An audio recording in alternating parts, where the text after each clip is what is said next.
యేసుక్రీస్తు ప్రభు ఘనమైన పరిశుద్ధమైన నామములోనే స్తుతించి ప్రార్థించి అడిగి వేడుకుంటున్నాం తండ్రి, ఆమేన్. మన ఆరాధన కొరకు మనం వర్తమానం వింటాం.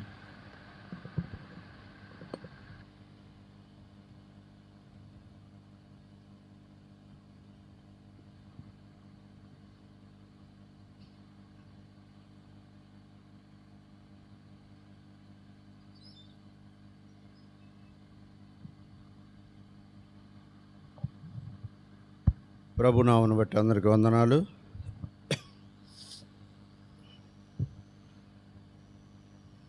మరో సమయంలో దేవుడు నన్ను మన సీఎంలో ఉంచి మీతో పాటు నేను కూడా ఆయన ఆరాధించుటకు, ఆయన మనసు కలిగిన వాడు కనుక, ప్రేమించిన వాడు కనుక ఈ రీతిగా సమయాన్ని అనుకూలపరిచి ఉన్నాడు. ఈ సమయంలో మనం ఆయన ఆరాధించుటకు పరిశుద్ధ గ్రంథంలోంచి చిన్న మాటలు చూసుకొని ఆ రీతిగా ఆయన ఆరాధన చేద్దాం. గత వారంలో నేను పెద్దన్న వచ్చినప్పుడు నేను హాస్పిటల్లో ఉండి ఆ వీడియోస్ విన్నాను యూట్యూబ్లో. అన్న మొట్టమొదటిగానే చెప్పారు, ముందు వాక్యం వినాలి, వాక్యం విని ఆ రీతిగానే ఆరాధన చేయాలి. ఒక్కొక్కసారి ఒక్కొక్క సమయంలో ఒక్కొక్క బ్రదర్ నిలబడ్డప్పుడు ఒక్కో రీతిగా దేవుడు మనల్ని అంటే ఆయన మన పట్ల ప్రేమ కలిగిన వాడని ఒక సందర్భాన్ని వచ్చుద్ది. ఆ ప్రేమను బట్టి ఆరాధన చేయాలి, క్షమాపణ బట్టి ఆరాధన చేయాలి. అట్లా అంతేగాని ఎప్పటి నుంచో చిన్నప్పటి నుంచి చేసిన ఆరాధన, రక్షింపబడినప్పటి నుంచి చేసిన ఆరాధన, ఉదాహరణకి నేను పాపిని, దుర్మార్గుని, దుష్టుని, జగటగల దొంగ ఊపిలోంచి నన్ను సాతాను కబంధ, ఎంత కరెక్టేలే కానీ ఆ వాడుక ఆరాధన అనేది అవసరం ఉండదు. ఇప్పుడు ఇక్కడ ఏమైతే ప్లే అవుతుందో, ఏమైతే దేవుడు విడుదల చేస్తున్నాడో వాటిని ఎత్తిపెట్టే ఆరాధన చేయటమే నిజమైన ఆరాధన. అటువంటి వారిగా మనం వాక్యం వినడానికి సిద్ధపడదాం. చూడండి, తిమోతికి రాసిన మొదటి పత్రిక, అపోస్తలుడైన పౌలు తిమోతికి రాసిన మొదటి పత్రిక, మొదటి అధ్యాయం 15వ వచనం అందరం కలిసి చదువుదాం. అపోస్తలుడైన పౌలు తిమోతికి రాసిన మొదటి పత్రిక, మొదటి అధ్యాయం 15వ వచనం అందరం కలిసి మొదటి లైన్ మాత్రమే చదువుదాం. పాపులను రక్షించుటకు క్రీస్తు యేసు లోకమునకు వచ్చెను. దయచేసి మరొక్కసారి చదువుకుందాం. ఎవరైనా చదవలేని వారు ఈసారి చదవటానికి ప్రయత్నం చేయండి. పాపులను రక్షించుటకు క్రీస్తు యేసు లోకమునకు వచ్చెను.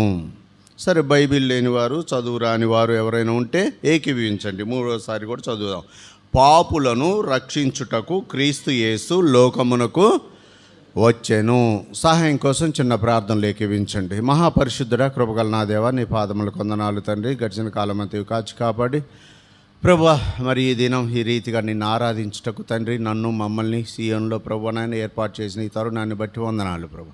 నీ మాటలు విని ఆ మాటలను బట్టి నా జీవితాన్ని పోల్చుకొని తండ్రి మేము నిన్ను ఆరాధించుటకు నీవు మా పట్ల చేసిన అద్భుతాలని ప్రభువనైనా మాకు వెలుగులో ఉంచమని, దీవించి ఆశీర్వదించమని, బలహీనైన నన్ను బలపరచమని యేసు నామమున అడిగి వేడుకొంచున్నాం తండ్రి, ఆమేన్. చదవండి, మరొకసారి చదవండి ఆ మాట. పాపులను రక్షించుటకు క్రీస్తు యేసు లోకమునకు వచ్చెను. నిర్గమకాండము 32వ అధ్యాయం 33వ వచనం చదవండి. అందుకు యెహోవా, ఎవడు నా ఎదుట పాపము చేసెనో వాని నా గ్రంథములో నుండి తుడిచివేయుదును. ఇది గమనించండి. అందుకు యెహోవా, ఎవడు నా ఎదుట పాపము చేసినో వాని నా గ్రంథంలో నుండి తుడిచివేయుదును. మొదటి భాగం చూడండి, ఫస్ట్ చదివింది ఏలు పెట్టాలి, ఆడ పెన్ను పెట్టాలి, లేకపోతే ఇలాంటి వాగ్దానపు క్యాలెండర్లు ఉంటాయిగా, ఈ ఒక 10-15 తీసుకొని ఆడ పెట్టుకొని ఉంటే స్పీడ్గా ఉంటుంది వర్క్. పాపులను రక్షించుటకు క్రీస్తు యేసు లోకమునకు వచ్చెను. ఈ మాట గుర్తుంచుకోండి. గతంలో జాషువన్న వెలగపూడి ఒక మీటింగ్లో చెప్పారనమాట. ఒక్కొక్క మనిషికి కనీసం ఒక 50-60 వచనాలన్నా వచ్చి ఉండాలి, నోటికి వచ్చి ఉండాలి. అని చెప్పారు. అట్లనే ఇప్పుడు ఇది నోటికి వచ్చిందనుకోండి, తర్వాత ఇక్కడ నిలబడిన వారు ప్రభు ప్రేరణ బట్టి అడిగితే చెప్పగలిగేటట్టు ఉండాలి. తీసి చూడటం కంటే లేట్ అయింది కాబట్టి మనం వెళ్ళిపోవాలి, కాబట్టి ఒక చోట నిలబడటం కరెక్ట్ కాదు, కాబట్టి మనం ఎమ్మటి చెప్పేటట్టుగా ఉండాలి. ఇప్పుడు మొదటి భాగం చూడండి, ఏముంది? పాపులను రక్షించుటకు క్రీస్తు యేసు లోకంలోనికి వచ్చెను. ఇది అట్లా పిన్ మార్క్ చేసి ఉంచండి. తర్వాత నిర్గమకాండంలో కూడా ఒక మాట ఉంది, 32, 33 చూడండి. అందుకు యెహోవా, ఎవడు నా ఎదుట పాపం చేసినో వాణ్ణి నా గ్రంథంలో నుండి తుడిచివేయుదును, తీసివేయుదును, దూరపరుచుదును. ఇప్పుడు ఈ రెండు మాటలకి వ్యత్యాసం ఏముందండి? బైబిల్ చదువుకుంటున్నాం, వెళ్ళిపోతున్నాం, అంతేకాదు కారులో వెళ్ళేటప్పుడు ఎలా వెళ్ళాలో తెలుసా? ఈ నుంచి విజయవాడ వెళ్ళటం కాదు, ఆ వెళ్తున్న ఆనందాన్ని అనుభవించుకుంటూ వెళ్ళాలి. ఆ ఏసీని, ఆ అనుభూతిని, ఆ స్ప్రింగ్ని, ఆ యాక్షన్ని, అదే థ్రిల్. లేకపోతే బస్సులో కూడా వెళ్ళిపోవచ్చు. అందుకే వాక్యాన్ని చదివేటప్పుడు, వినేటప్పుడు కూడా దాంట్లోకి వెళ్ళిపోవాలి. ఒక జక్కయ్య అవుపడ్డాడు అనుకో, ఆ జక్కయ్య ఎవడో కాదు. ఎవరు ఆ జక్కయ్య? నువ్వు నేనే. ఎందుకంటే వాడు పాపి. ఆ పాపినే మనల్ని జక్కయ్యగా రాశాడు. ఇప్పుడు ఆ జక్కయ్యని నిజ జీవితంలోకి ఇస్తే సైలెస్. ఒక దుర్మార్గుడు, ఒక సౌలు ఉన్నాడు, కొత్త నిబంధన సౌలు. ఎవరు అతను? నేనే, మనమే, హింసకులం, హానికరులం. ఇట్లా ఇప్పుడు ఇక్కడ ఈ రెండు భాగాలను చూసుకుంటే, మొదటి భాగం ఏముంది? పాపులను రక్షించుట క్రీస్తు యేసు ఈ లోకంలోనికి వచ్చెను. పాత నిబంధనలు ఏముంది? ఎవడైతే నా ఎదుట పాపం చేస్తాడో వాణ్ణి తీసివేస్తాను. ఎవరు ఈ రెండు మాటలు పలికింది? ఈ రెండు మాటలు పలికింది ఎవరు? మొదట పలికింది ఎవరు? దేవుడు యేసుక్రీస్తు గురించే పలికిన మాట అది. అంటే యేసుక్రీస్తే. తర్వాత రెండో ఆది నిర్గమకాండంలో ఉన్న మాట యెహోవా దేవుడి గురించి మాట్లాడిన మాట, యెహోవా దేవుడు అంటున్న మాట. అంటే ఈడ చూడండి, ఒక ఆయన ఏమంటున్నాడు? నేను పాపుల్ని రక్షించడానికి వచ్చా అంటున్నాడు. ఒక ఆయన ఏమంటున్నాడు? నేను పాపుల్ని తీసివేస్తాను అంటున్నాడు. మరి ఒక్కడే రెండు మాటలు మాట్లాడేదేంటి? మాట్లాడేదేంటి? తన నిర్ణయాన్ని మార్చుకున్నాడు, తన ఉద్దేశాన్ని మార్చుకున్నాడు. ఎవరి కోసం? పాపులమైన మన కోసం. చూడండి, ఆదికాండము 3వ అధ్యాయం 21వ వచనం చదవండి.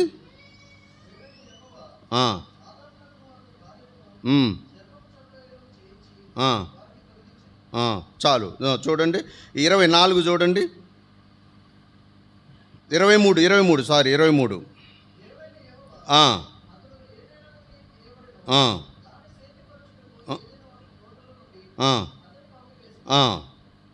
చదవండి.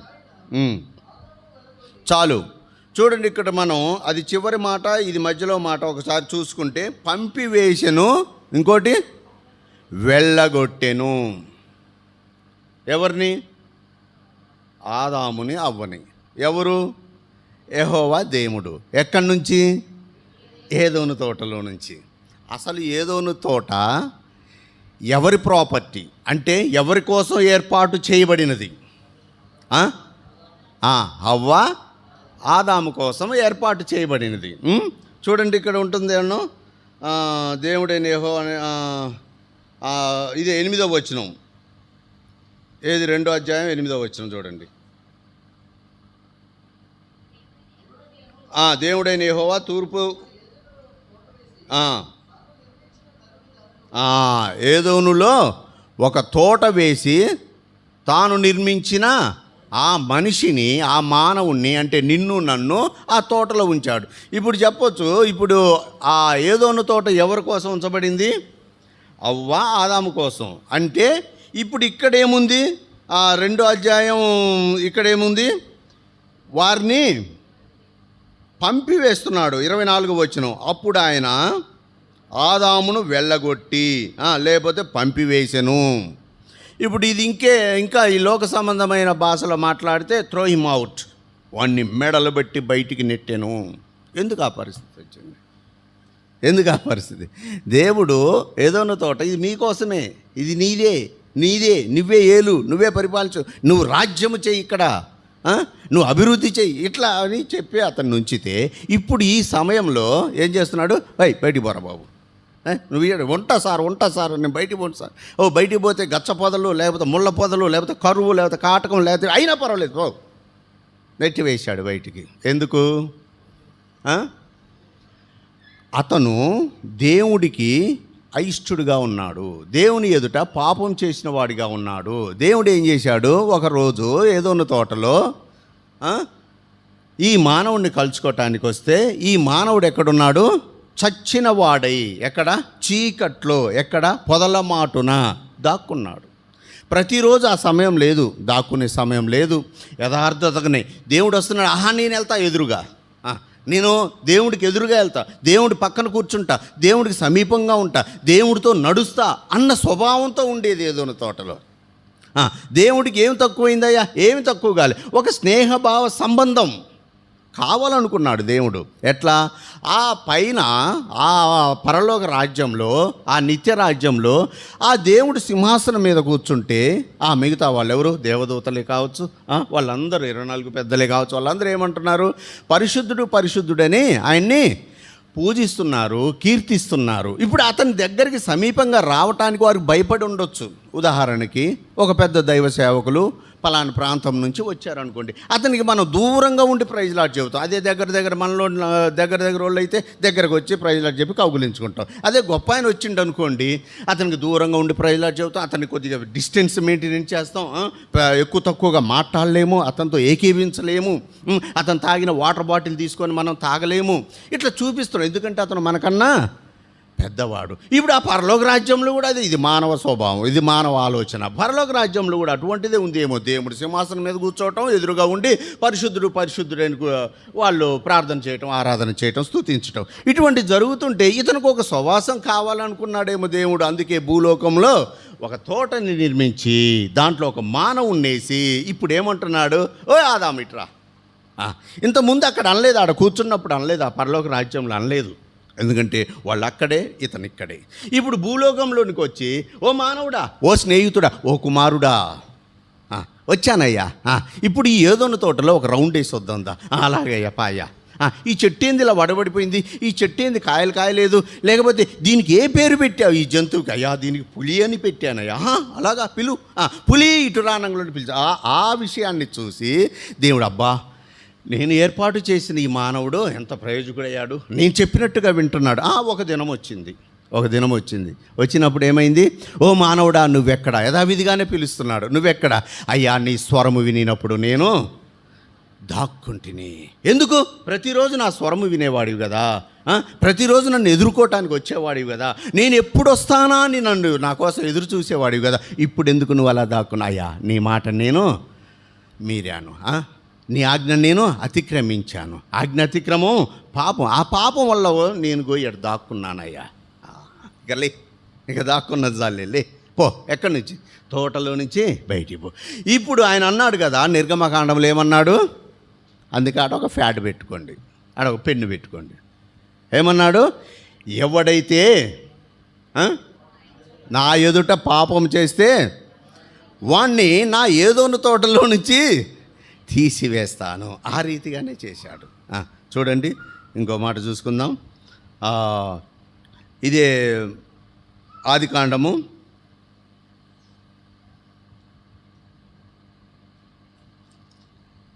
5వ అధ్యాయం, క్షమించండి 6వ అధ్యాయం 13వ వచనం.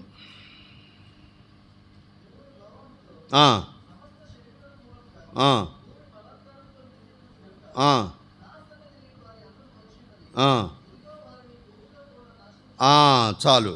చూడండి ఇక్కడ 21 చూడండి, 7:21. అప్పుడు పక్షులేమి, ఇది ఆదికాండము 7వ అధ్యాయం 21 వచ్చి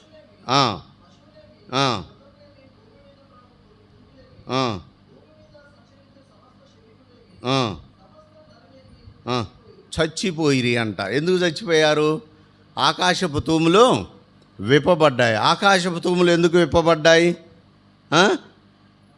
చూడండి ఇక్కడ, దేవుడు నోహవుతో సమస్త శరీరాల మూలముగా భూమి ఏమైందంట? బలత్కారముతో నిండి ఉన్నదంట. కనుక నా సన్నిధి వారి అంతము వచ్చి ఉన్నది, ఇదిగో వారిని భూమితో కూడా నేను నాశనం చేస్తాను. ఎందుకు నాశనం చేస్తావయ్యా? వారు చెడిపోయి ఉన్నారు, వారు పాపాత్ములు, దుర్మార్గులు, నాకు దూరస్తులుగా ఉన్నారు. కనుక నేను వారిని ఏం చేస్తాను? నా జీవగ్రంథమందు వారి పేర్లని తుడిచివేస్తాను, నా సన్నిధి వారికి లేకుండా నేను చేస్తాను. ఆ రీతిగానే జలప్రళయాన్ని రప్పించాడు. ఎవరి మీదకి? నీతిమంతుల మీద కాదు.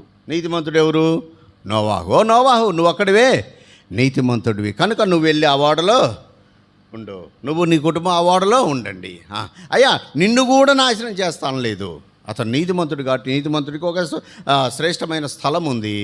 ఇప్పుడు అనీతిమంతులు లేదా పాపాత్ములు, దుర్మార్గులను వాళ్ళని ఏం చేస్తాను? జల సమాధి చేస్తాను అని చెప్పి ఆ రీతిగానే చేశాడు. ఆ రీతిగానే అందరూ చనిపోయినట్టుగా చూడొచ్చు. చూడండి, ఇది ఆదికాండము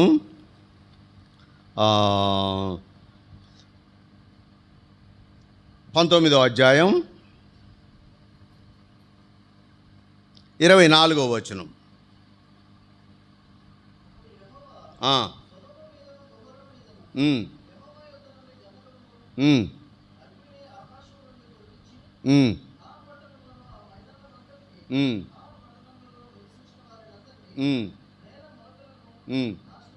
చాలు, ఇక్కడ చూడండి, నేల మొలకలతో సహా నాశనం చేశాడంట. ఎక్కడి ప్రాంతం అది? సొదొమ గొమొర్రా పట్టణం. ఎందుకు? వారి పాపం అంట బహుభారమైనదంట.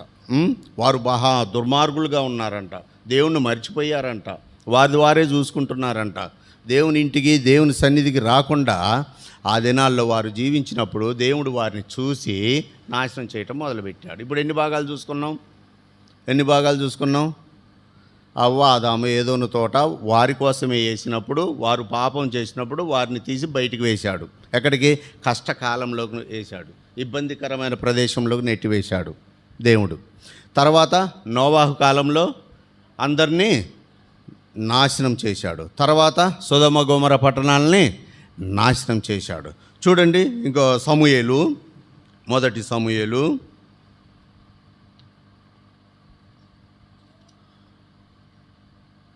15వ అధ్యాయం 12వ వచనం.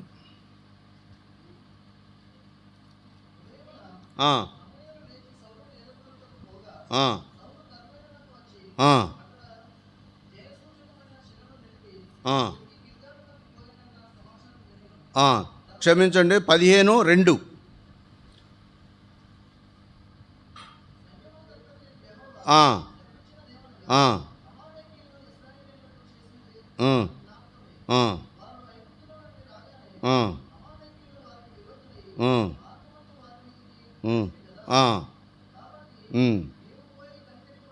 నీవు పోయి కనికరింపక అమాలేకీయులను హతము చేయుచు పురుషులనేమి, స్త్రీలనేమి, బాలులనేమి, పసిపిల్లలనేమి, ఎద్దులనేమి, గొర్రెలనేమి, ఒంటెలనేమి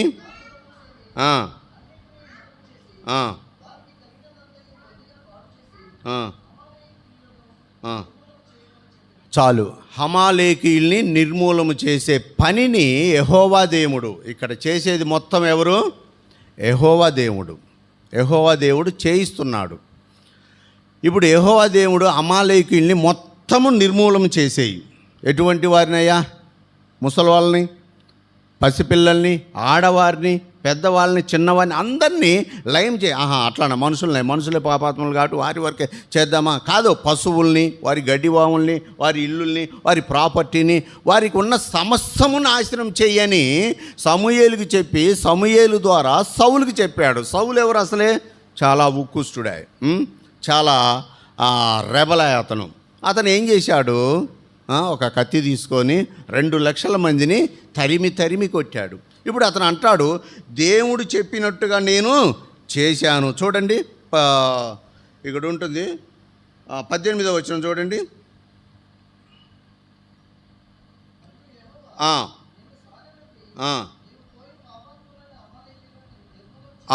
ఎవరంట వారు? పాపాత్ములు కాబట్టి పాపాత్ముల్ని నిర్మూలన చేయమని యెహోవా నీకు అప్పచెప్పిన పని నువ్వేం చేశావంటే అతను అంటాడు. సరే, అక్కడ వేరే ఇంకొక అర్థం కూడా వచ్చే భాగం ఉంది, అది మనకు అవసరం లేదు. ఇప్పుడు సౌలు ఏం చేశాడు, సమూయేలు ఏం చెప్పాడు, సమూయేలుకి దేవుడు ఏం చెప్పాడు? అమాలేకీయులు పాపాత్ములు, అమాలేకీయులు దుర్మార్గులు, వారిని చంపమని సమూయేలుకి చెప్తాడు. సమూయేలు పోయి సౌలుకి చెప్తాడు. సౌలు నేను అదే రీతిగా చేశాను, దేవుడు నాకు అప్పచెప్పిన పని నేను అదే రీతిగా చేశాను అని చెప్తాడు ఒక సందర్భంలో. ఇక్కడనే ఇప్పుడు ఈడ మూడు నాలుగు భాగాలుగా వచ్చింది. ఏముంది? పాపాత్ములనే వాళ్ళు దేవుని దృష్టిలో ఎవరు? చెడిపోయిన వారు, తీసివేయబడిన వారు, తీసివేయాల్సిన వారు. అందుకే దేవుడు అదే రీతిగా చేశాడు. ఈ పాత నిబంధన మొత్తం కూడా ఏముందనంటే పాపాత్ముల్ని దేవుడు ఏనాడు క్షమించిన వాడు కాదు. అంతే కదా? ఓ పాపాత్ముడు, నువ్వు పాపాత్ముడు అయితే రా, నా వచ్చి నా పక్కన కూర్చున్నాడా? పాత నిబంధనలు యెహోవా దేవుడు ఎప్పుడు అనలేదు.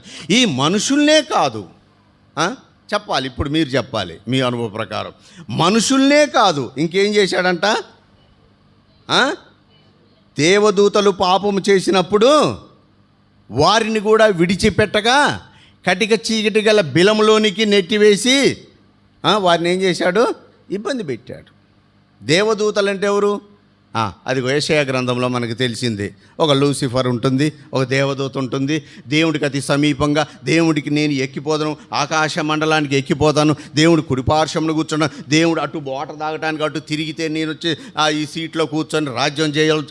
ఏం ఆలోచించిందో ఆ ఆలోచనలు తెలుసుకున్న దేవుడు ఏం చేశాడు? నువ్వు పాపాత్ముడివి కనుక నువ్వు ఇక్కడ ఉండటానికి వీల్లేదు, కటిక చీకటి గల బిలంలోనికి త్రోసివేశాడు. ఎక్కడి నుంచి త్రోసివేయబడ్డాడు? పరలోకం నుంచి, దేవుడి కుడిపార్శ్వం నుంచి, దేవుని సన్నిధిలో నుంచి. ఎందుకు? వాడు పాపం చేశాడు. వాడి హృదయ ఆలోచన పాపంతో నిండి ఉంది కనుక దేవుడు అది గ్రహించి ఏం చేశాడు? వాడిని నెట్టివేశాడు.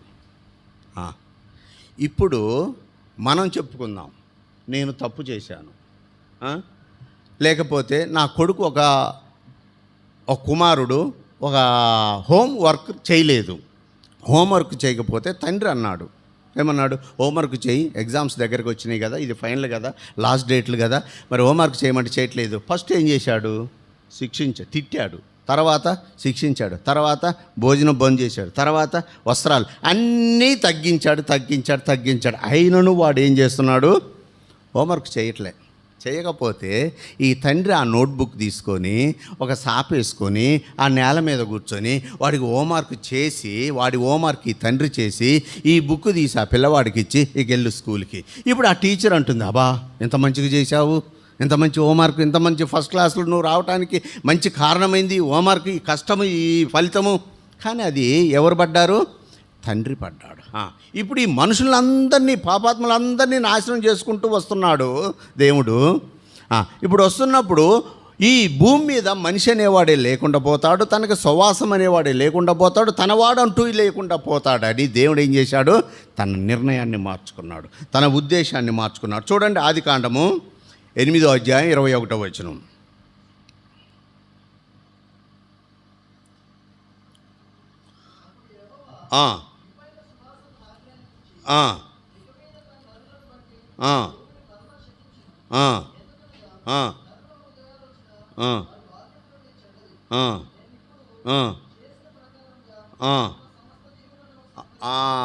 ఇప్పుడు నరుల హృదయ ఆలోచన అంట ఎప్పటి నుంచి? బాల్యము నుండి చెడ్డదే కనుక వారిని నాశనం చేయటం వల్ల వచ్చేది ఏం లేదు. వారిని నాశనం చేస్తే ఏమవుతుంది? వీడు కూడా నాశనం అవుతున్నాడు, ఆ పాపాన్ని నాశనం చేయటం వల్ల. ఇప్పుడు ఏం చేయాలి అని అతను ఆలోచించి, ఇందాక మన మొదటి భాగం చూడండి, పాపులను రక్షించుటకు ఆ పాపుల్ని ఫస్ట్ దేవుడు ఏం చేశాడు? దూరపరిచాడు, అంటే శిక్షించాడు, అంటే ఇబ్బంది పెట్టాడు, అంటే ఎక్కడికో నెట్టివేశాడు. ఇప్పుడు మాత్రం ఏం చేస్తున్నాడు?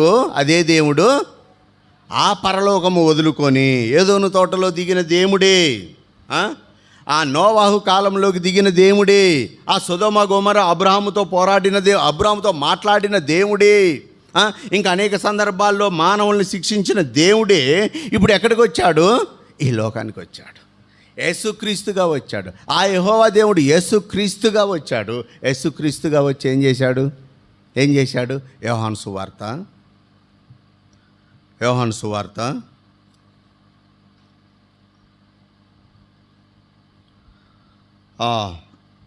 8వ అధ్యాయం 10వ వచనం.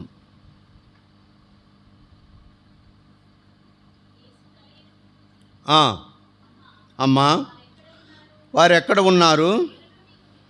ఎవరునూ నీకు శిక్ష విధింపలేదా అని అడిగినప్పుడు ఆమె, లేదు ప్రభువా నేను. అందుకు యేసు, నేనును నీకు శిక్ష. ఇంతవరకు చెప్పిన మాటలేంటి? ఇంతవరకు చెప్పిందేంటి? ఎవడైతే నా ఎదుట పాపం చేసినట్టు నాకు కనిపిస్తాడో వాణ్ణి నా జీవగ్రంథమందు తీసివేస్తాను, తుడిసివేస్తాను, నెట్టివేస్తాను, పారదోలుతాను, చంపేస్తానని చెప్పిన మాట ఆ రీతిగానే చేశాడు దేవుడు. అంతే కదా? ఇది కొత్త బోధ, కొత్త పదాలు ఏం కాదు కదా, ఉన్నదే బైబిల్లో ఉన్నదే కదా, చదివిందే కదా. ఆ రీతిగానే చేశాడు. ఇప్పుడు ఏమంటున్నాడు? తన నిర్ణయాన్ని మార్చుకున్నాడు, తన ఉద్దేశాన్ని మార్చుకున్నాడు. ఇప్పుడు ఒక పాపి దగ్గరకు వస్తున్నాడు.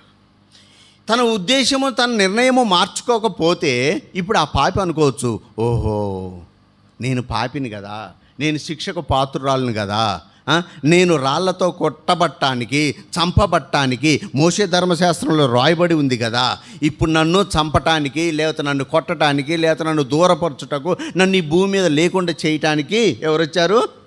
దేవుడు వచ్చాడు. ఎవరొచ్చారు? యేసుక్రీస్తు వచ్చాడు అని అనుకునేది అని ఆ రీతిగా భయపడుతుందేమో. ఎందుకంటే గతంలో ఒకవేళ హిస్టరీ తెలిసి ఉంటే.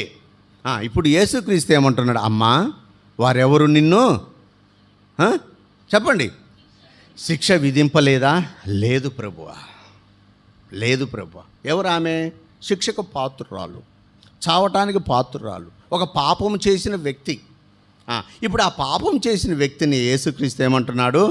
నేనును నిన్ను శిక్షింపను. అయ్యా, గతంలో శిక్షించావు కదా. అవును, గతంలో శిక్షించాను, జలప్రలయం రప్పించాను, ఏదోను తోటలోంచి బయటికి నెట్టివేశాను, అగ్నిని కురిపించాను, కత్తివాతము చేత చంపాను, ఇటువంటి అన్నీ చేశాను. ఇప్పుడు నా ఉద్దేశం మార్చుకున్నాను.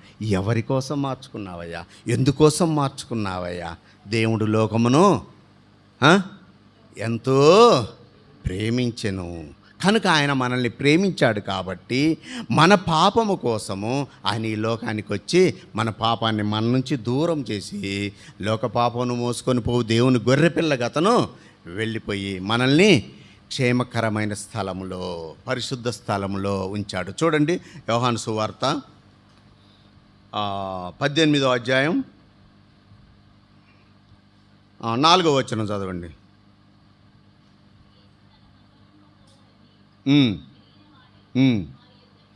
వారి యొద్దకు వెళ్ళి, మీరు ఎవని వెతుకుచున్నారని వారిని అడిగెను. వారు నజరేయుడైన యేసునని ఆయనకు ఉత్తరం ఇయ్యగా, యేసు ఆయనను నేనే అని వారితో చెప్పెను.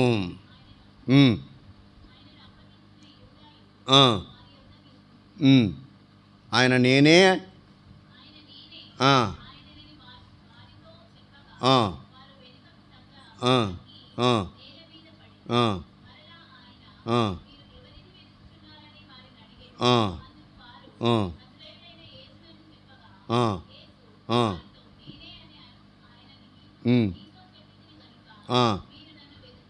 మీరు నన్ను వెతుకుచున్న ఎడల వీరిని పోనీయుడి. ఇప్పుడు చూడండి, ఒక గెత్సెమనే తోట ఉంది. ఆ గెత్సెమనే తోటలో ఏముంది? యేసుని పట్టుకోవాలి అని వచ్చారు. వచ్చినప్పుడు అక్కడ చాలామంది శిష్యులు ఉన్నారు, లేకపోతే అనేక మంది ఉన్నారు, ఆ గెత్సెమనే తోటలో ఉన్నారు. ఇప్పుడు అందరూ యేసు ఎవరో వారికి తెలియదు, ఆ సైన్యానికి తెలియదు. అరే నువ్వా యేసు తెల్లబట్టలు వేసుకున్నావు, నువ్వా అన్నట్టుగా వాళ్ళు మాట్లాడుకుంటున్నారు. వాళ్ళు ఎతుకుతున్నారు, వాడి మొఖం తేరిపార చూస్తున్నారు. ఇది కాదు యేసు అని వాళ్ళు చేస్తున్నారు. మీరు ఏదో ఎతుకుతున్నారు, మీరు ఎవరిని ఎతుకుతున్నారు? అయ్యా మేము యేసుని ఎతుకుతున్నాం.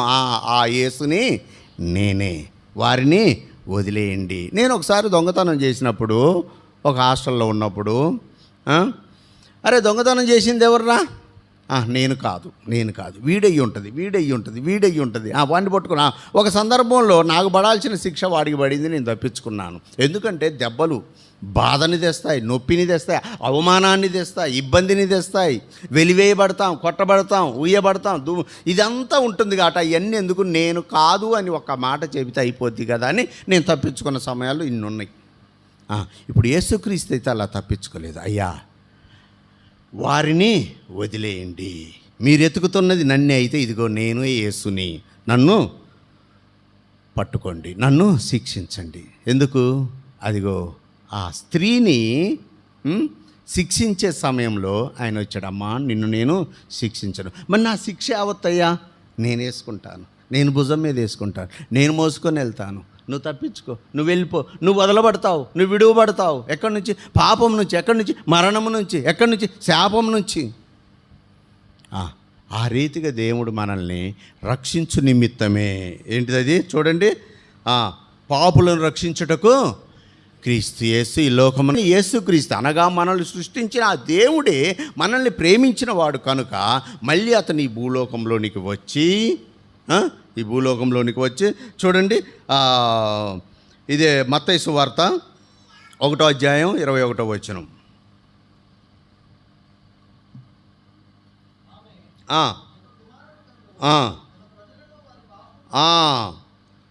తన ప్రజలను వారి పాపం నుండి ఆయనే, కనుక ఆయనకు యేసు అను పేరు పెట్టును.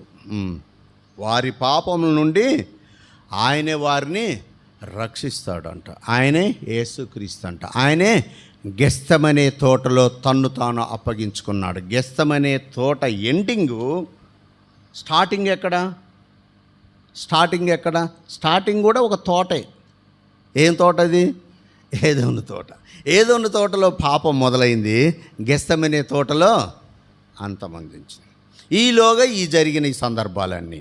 అయితే ముఖ్యంగా ఇప్పుడు గమనించాల్సింది ఏంటంటే, మొదటిగా ఉన్న యెహోవా దేవుడు నిన్ను నన్ను ప్రేమించి నువ్వు నేను ఆయనతో సహవాసం, ఆయనతో ఇష్టంగా, ఆయనతో స్నేహంగా, ఆయన కుమారుడిగా ఉండాలని ఆయన ఆశించి. ఏదోను తోట అనుభవం ఎలా ఉంటుందో తెలుసు కదా.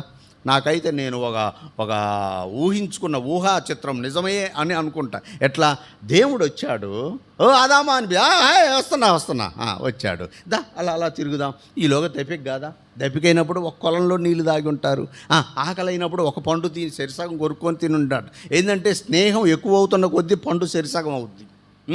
ఈ రీతిగా స్నేహ సంబంధంగా భుజాల మీద భుజాలు చేతులు వేసుకొని తిరిగిన సమయం ఉండి ఉంటుంది. ఎంగిలి పండు తిన్న సమయం ఉండి ఉంటుంది. ఇప్పుడు అటువంటి వాణ్ణి ఆ తోటలో నుంచి బయటికి నెట్టివేశాడు. ఎందుకు? నిర్గమకాండంలో ఉన్న ప్రకారము ఎవడైతే నా ఎదుట పాపం చేస్తాడో వాడితో నేను సహవాసము చేయను, వాడిని నా జీవగ్రంథమందు వాడిని తీసివేస్తాను. నోవాహు కాలంలో, నోవాహు ఇట్రా, నువ్వు ఒక్కడివే నీతిమంతుడు, మిగతా వాళ్ళు అనీతిమంతులు, మరి వాడిని ఏం చేస్తావు? వాడిని చంపేస్తాను. సొదొమ గొమొర్రా పట్టణంలో, అయ్యా అబ్రహాము నేను వారిని చంపడానికి వెళ్తున్నాను, అయ్యా ఒకరుంటే, అయ్యా 10 మంది ఉంటే, ఆయన ఒక లెక్కలేస్తాడు. లెక్కలేసి కొంత భాగానికి వచ్చినాక ఏముంటుంది? ఇక మాటలు లేవు బాబు, ఇక లేదు. 50 పోయింది, 25 పోయింది, 30 పోయింది, 10 పోయింది, 5 పోయింది, ఒకటి కాడికి వచ్చిందా? ఇంక లేదు, ఇంక నీతో మాట్లాడేది లేదు అని సంభాషణ కట్ అయిపోయింది. అదే రీతిగా ఈ సౌలుకి అప్పచెప్పిన బాధ్యత, హమాలేకీల్ని కత్తి చేత 2 లక్షల దరిదాపుల దగ్గర 2 లక్షలు తరిమి కొట్టి చంపినట్టుగా ఉంది. ఎందుకయ్యా శిక్ష అంటే, వారు పాపాత్ములు పరిశుద్ధుడి దగ్గర ఉండటానికి అన్ఫిట్. అది దేవుడి ఉద్దేశం కలిగి ఉన్నాడు అప్పుడు. అయితే ప్రభు అని యేసు క్రీస్తుగా వచ్చి పాపుల కోసమే నేను వచ్చింది. జక్క ఇంటికి పోయినప్పుడు గత వారంలో చూసుకున్నాం. అందరూ ఏమనుకుంటారు? పాపి అయినా మనిషిని ఇంటి ఇతను బస చేయ వెళ్ళాను, భోజనం చేయడానికి వెళ్ళాడు, నివాసం ఉండటానికి వెళ్ళాడు, ఒక పూట గడపటానికి వెళ్ళాడు. మరి ఆయన వచ్చింది పాపుల కోసమే, పరిశుద్ధుల కోసం కాదు కదా. ఇప్పుడు అదే రీతిగా ఆయన పాపులమైన మనము రక్షించు నిమిత్తమే, మనం చావకుండా ఉండు నిమిత్తమే ఆయన ఈ భూలోకానికి వచ్చి మన పాపాలన్నీ ఆయన భుజాన వేసుకొని ఎక్కడికి? గెస్తమనే తోటలో ఆ స్వీకారం పొంది, ఆ అధికారం పొంది మన పాపాలను ఆయన భుజాన వేసుకుని, ఇగో వారిని వదిలేయండి. ఎవరిని? ఆ సైలస్ని, అదిగో ఆ జనాన్ని, వారిని అందరిని వదిలేయండి, నేను గొల్గొతా పర్వతంలో వారి పాపాల నిమిత్తం నేను మరణిస్తాను అని ఆ గెత్సేమనే తోటలో ఒక అంగీకారము పొంది అతను మరణశిక్షకి పాత్రుడయ్యాడు. ఇప్పుడు చెప్పండి, మొదటగా ఉన్న ఆలోచన ఎటువంటిది? శిక్షించే దేవుడుగా ఉన్నాడు. తర్వాత నిర్ణయాన్ని మార్చుకున్నాడు. తర్వాత మన కోసం ప్రాణం పెట్టి మనల్ని ప్రేమించే దేవుడుగా మారాడు. దేవుడు ఒక్కడే. ఆ దేవుడు వేరు, ఈ దేవుడు వేరు కాదు. ఆ ఆదికాండంలో ఉన్న దేవుడే ఇదిగో ఈ కొత్త నిబంధనలోకి వచ్చి తన నిర్ణయాన్ని మార్చుకొని ప్రభు అయిన యేసుక్రీస్తుగా నా పాత రోత జీవితం దగ్గరికి వచ్చి ఆ పాత రోత జీవితాన్ని కడిగి పరిశుద్ధుల్ని చేసి ఇదిగో ఇక్కడ కూర్చోబెట్టి ఆయన కూడా ఎక్కడున్నాడు? ఇంక వీరితో నాకేం పనిలే అనుకుంటా మళ్ళీ తన రాజ్యానికి, తన పరలోక రాజ్యానికి, తన దేవదూతల దగ్గర ఆ పరిశుద్ధుడు అని ఆస్వాదించడానికి వెళ్ళాడా? లేదు, ఇక్కడే ఉన్నాడు. ఎక్కడున్నాడు? నీ పక్కన, నా పక్కన, మన పక్కన. ఎందుకున్నాడు? నా ఆరాధన, మనందరి ఆరాధన ఆగ్రానించడానికి. అయ్యా, పాపినైన నన్ను కత్తి చేత కానీ, నీటి చేత కానీ, అగ్ని చేత కానీ చంపకుండా ఇదిగో అదే ఏదోను తోటలో ఉంచావు, నన్ను బయటికి నెట్టలేదయ్యా. ఇదిగో ఏదోను తోట, ఇదిగో మనది ఏదోను తోట. ఇప్పుడు మనం కూర్చున్నది ఈ ఏదోను తోటలోకి అతను వచ్చాడు. ఏదోను తోటలో ఎటువంటి సంతోషమో తెలుసా? బంగారం ఉంది, 4 జీవనదులు ఉన్నాయి, మంచి మంచి ఫలములు ఉన్నాయి. నువ్వే కష్టపడకుండా అనుభవించడానికి అన్ని వసతులు ఏర్పాటు చేసి దేవుడు అప్పచెప్పి వెళ్ళాడు. ఇప్పుడు అటువంటి వరము, అటువంటి అనుభూతి, అటువంటి సమయం మనకుంది. అలా ఉండటానికి ఏమైంది? ఒక ప్రాణము బలైపోయింది. అదే ప్రభు అయిన యేసుక్రీస్తు. అందుకని ఆయన మన ఆరాధనను ఆగ్రానించడానికి వచ్చాడు. కనుక మనం ఆ రీతిగా ఆరాధన చేద్దాం. దేవుడి మాటలు దీవించును గాక.